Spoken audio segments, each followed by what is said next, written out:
I stood there, my fingers trembling as I reached for the door, knowing that Mason was on the other side. Part of me wanted to open it, to let him in, but another part of me screamed to run, to lock myself away. I had always told myself I was strong, that I had control, but with every knock, with every word, I was losing that grip. A knock echoed through the silence, marking the beginning of an unexpected turn of events. A delicate, tender rap that bore no hint of mischief, merely a gentle nudge that life continued to unfold beyond the serene confines of my secluded abode. I made my way to the door, clad in my robe, my hair still clinging to moisture from the lackluster shower I had endured earlier that morning. As I swung the door open, my mind conjured images of the mailman or perhaps a familiar neighbor, but instead, I was met with the unexpected presence of Mason, my best friend's son, now 20. He stood tall, a sheen of sweat glistening on his skin from the sweltering summer heat, clad in a white tank top that clung to his chest and embraced his arms in all the right ways. His tousled curls framed his face, and his grin held a youthful charm. "Greetings, Miss Emily," he remarked, raising a small box aloft. "Mom asked me to drop this off for you." His voice carried a deeper resonance than I recalled. For a fleeting instant, I found myself blinking, then a smile crept across my face. "Mason, my word, it feels like an eternity since we last crossed paths."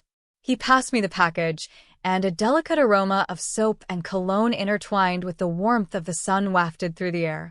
Indeed, life has been quite hectic with school and various commitments, yet my mother emphasized the significance of this matter.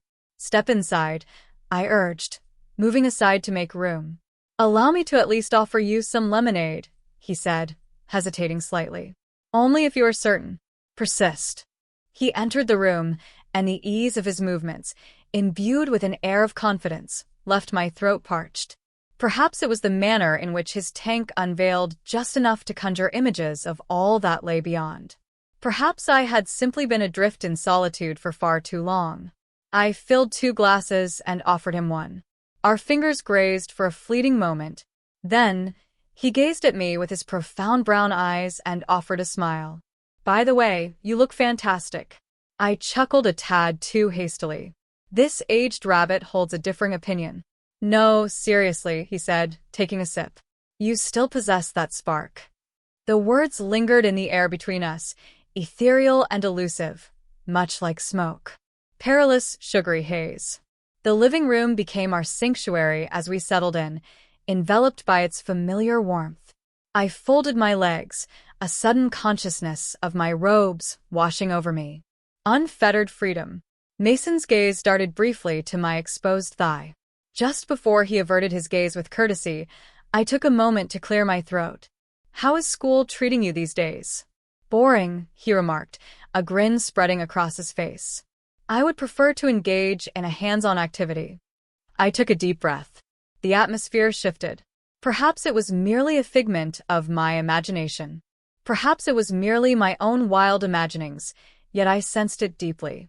I savored another sip of lemonade, making an effort to maintain a cheerful tone. "It seems you have a knack for handling tools, don't you?" Indeed, he mentioned that I assisted my uncle with various plumbing tasks. At times, an idea would effortlessly weave its way into my thoughts. Seemingly pure at first glance, yet tinged with a shadowy essence lurking beneath the surface. "My shower has been behaving oddly," I remarked. "There's something about low pressure that unsettles me, and the chill of cold water is simply unbearable. Would you mind taking a moment to examine this?" He adjusted his posture, sitting up straighter, as if to convey that time was not of the essence. He flashed a grin. "Show me the way." I guided him to the bathroom. With each step, my robe swayed, and I paid it no mind. He knelt beside the tub, twisting and checking the pipes with meticulous care. I lingered in the shadows, observing the way the sinewy muscles of his back shifted beneath the delicate fabric of his tank top. "There's a leak beneath this surface," he remarked, extending his reach further. "Probably needs a washer replaced. Can it be fixed?" "Yeah, might need a run to the hardware store though." I crouched next to him closer than I needed to be. Our shoulders touched. I felt his breath pause for a second.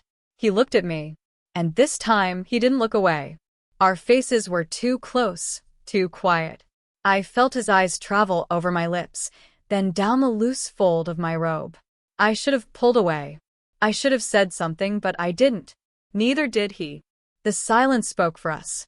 I stood there, my fingers trembling as I reached for the door, knowing that Mason was on the other side. Part of me wanted to open it, to let him in, but another part of me screamed to run, to lock myself away. I had always told myself I was strong, that I had control, but with every knock, with every word, I was losing that grip. "Thanks, Mason," I whispered softly, unsure of how to put my emotions into words.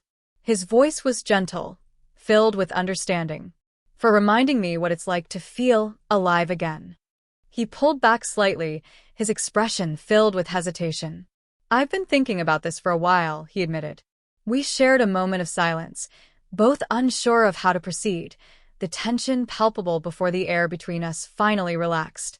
Later, we sat in the quiet of the room, our bodies close but not touching, as the weight of everything between us settled. My robe shifted a bit, but I didn't bother adjusting it.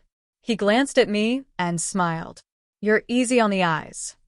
I smiled back, a little unsure, but the tension seemed to dissipate between us, replaced by something unspoken. "Can I kiss you?" he asked softly.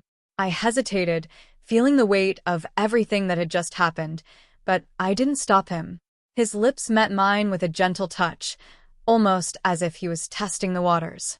The kiss was tender and slow, the kind of kiss that lingered longer than it should, but neither of us pulled away.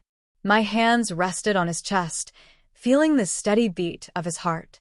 He pulled back just a little, his breath shallow. "I've wanted this for a while now," he admitted, his voice barely above a whisper. I didn't know what to say. The words caught in my throat, but I simply nodded. "I've wanted it too," I whispered, my voice trembling slightly. The silence that followed was thick with unspoken words, both of us trying to make sense of the situation we'd found ourselves in. Later, we sat on the couch, the room still heavy with the weight of everything we had just shared. He had his hand resting on my bare thigh, drawing soft circles with his fingers. I didn't move. I didn't flinch. I wanted it. I needed it. "Are you scared?" he asked. I thought for a moment. "Yes," I admitted, "but I'm not sorry." He kissed my shoulder, the touch sending shivers down my spine. "Me neither." That pull between us, something innocent, yet dangerous, was stronger than ever. But in that moment, it didn't matter. All that mattered was the way his touch made me feel, alive, desired, wanted. Later that night, he didn't leave right away. We lay in bed, his chest pressed against my back, his breath soft on my neck. His hand found mine under the sheets and held it tight, warm and safe.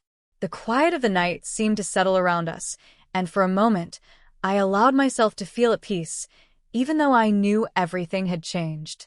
I realized that what had happened between us was not just a fleeting moment, not just an impulsive act. It was something more, something deeper. I couldn't explain it, but I knew that the connection we shared had transcended any boundaries I thought I had set for myself. The next morning, I woke up wearing Mason's black t-shirt. It smelled like him, clean, fresh, and full of youthful energy. He had left after our moment in the bathroom, with a nervous smile and flushed cheeks. But before he walked out, he pulled me into one last kiss. This time it was slower, longer, like he wanted to remember how I tasted. I stood in the kitchen, still wearing his shirt, as the weight of the situation settled in. My mind raced as I tried to make sense of everything that had happened. What did it mean? What were we doing? I couldn't help but feel conflicted. Part of me knew I had crossed a line, but another part of me felt something I hadn't felt in years, alive, desired, and seen. Around noon, my phone buzzed. A text from Mason. "Can I come over later?" My heart skipped a beat. I stared at the message for a moment, unsure of what to do. I typed, "Yes, doors open," and my fingers stilled above the keyboard for a moment. I was nervous, but at the same time, I couldn't help but feel a sense of anticipation. By 2 p.m., he was standing in my doorway again, holding a bag of groceries. "I figured I'd cook you something today," he said, stepping inside.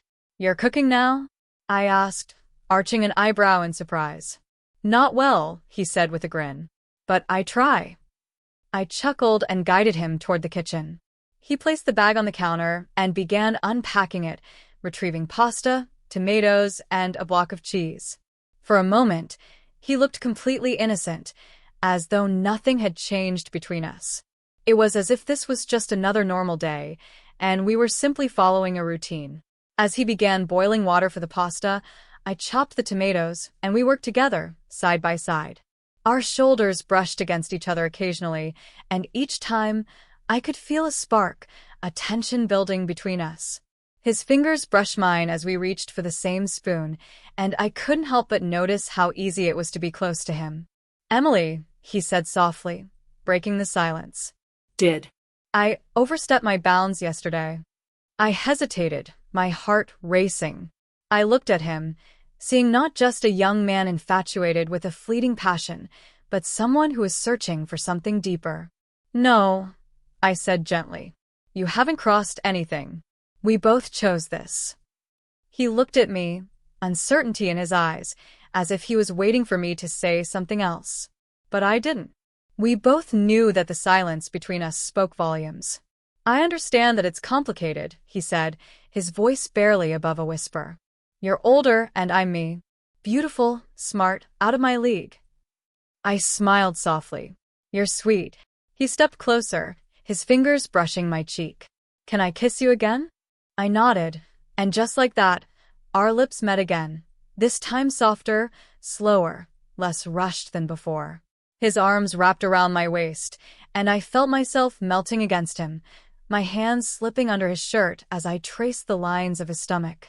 He gasped softly, and that sound stirred something deep inside me. We kissed until the water boiled over and hissed against the stove. We pulled away, laughing softly at how we'd let it boil over, but the connection was still there, lingering in the air between us. We walked to the couch, still reeling from the intensity of the kiss, but trying to act normal. Later, we sat on the couch, plates of pasta in our laps, laughing at how terrible it tasted. I teased him, saying, "I think we should have ordered pizza instead." He smiled, his hand resting on my bare thigh, drawing soft circles with his fingers.